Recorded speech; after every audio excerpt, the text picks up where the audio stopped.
So next up is our final piece in the program, and we are in for a real treat because this one is a barn-burning, rousing piece for jazz band, a rendition of "Twas the Night Before Christmas" by our own Ryan C. McNally. I'm going to invite Ryan out here to banter with me because we have a rather elaborate set change to set up for an 18-piece ensemble that's going to consist of 14 instrumentalists, and I believe 4 singers, including Ryan himself. Hi. Do you have your own microphone, or should we share? There will be for your performance, but we'll do this and that. So, Ryan, maybe you can start off by just giving us some context about your Christmas albums, which I understand there will be eventually 10 of them, but so far, let us know how many there are or have been up to this point, and what you have in mind for the remaining entries. Alrighty, so yes, I do make a Christmas album every year since 2014. So right now I'm on number 9, so a very McNally Christmas 9, which will be coming out in a few weeks. Once I make 10, I can rest. Probably not, but I'll say I'll rest. But basically the idea is I take a few Christmas songs, I rework them, I never do the same one twice, or I write one of my own. In this case, I took the poem "Twas a Visit from St. Nicholas," and I set that to music.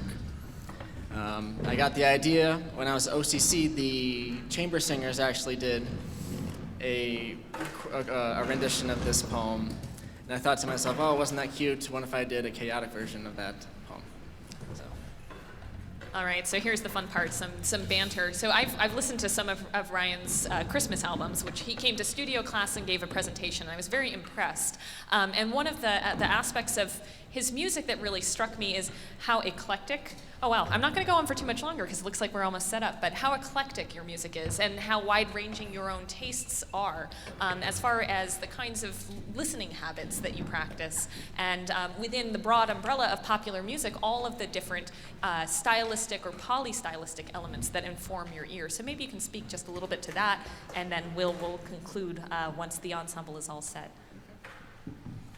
Yeah, so I mean, I grew up playing a lot of rock, progressive rock, keyboard, vocals with my family.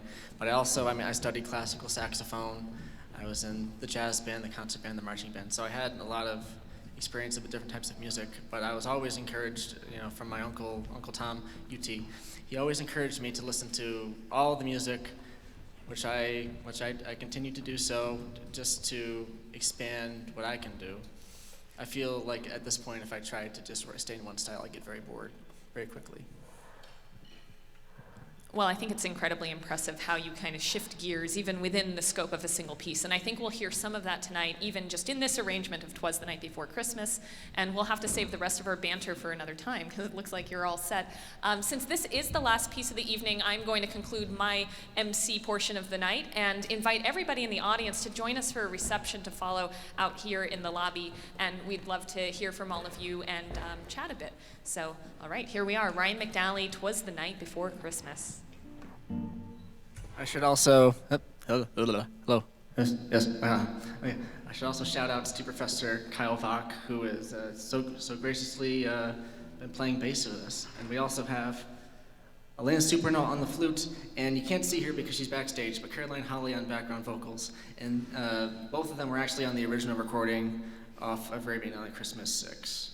So just to mention that. All right, here's "Twas the Night Before Christmas."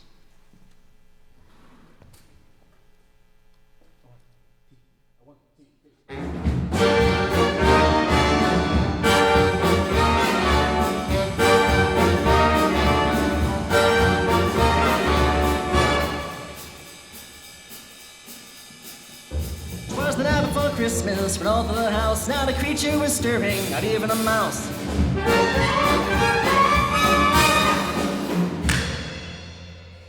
Stockings were hung by the chimney with care, and hoped St. Nicholas soon be there.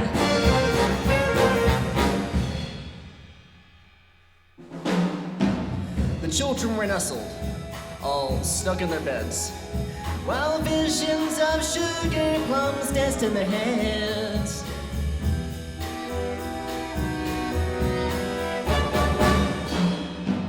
And Mom in her kerchief, and I in my cap, had just settled our brains for a long winter's nap.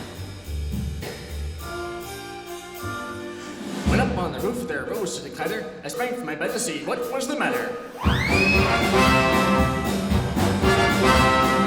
Way to the window I flew like a flash. Oh, threw open the shutter and threw up the sash. When the breast of the new fallen snow gave a luster at midday to Bobby's below. Whoa! When, what to my wondering eyes should appear, but a miniature sleigh and a tiny reindeer, with a little driver, so lively and quick. I knew in that moment, well, it must be Saint Nick. More rapid than eagles, his coursers they came. He whistled and shouted and called them by name.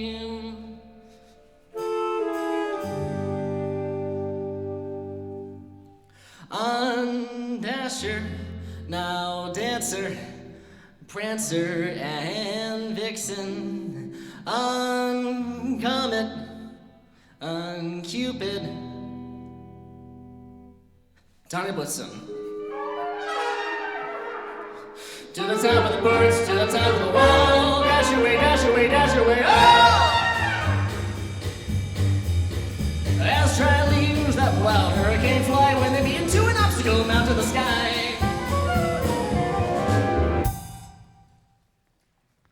So up on the housetop the coursers they flew, with a sleigh full of toys, and St. Nicholas too. And then with a twinkling, I heard on the roof the prancing and pawing of each little hoof, as I drew in my head and was turning around. Down the chimney St. Nicholas came with a bound.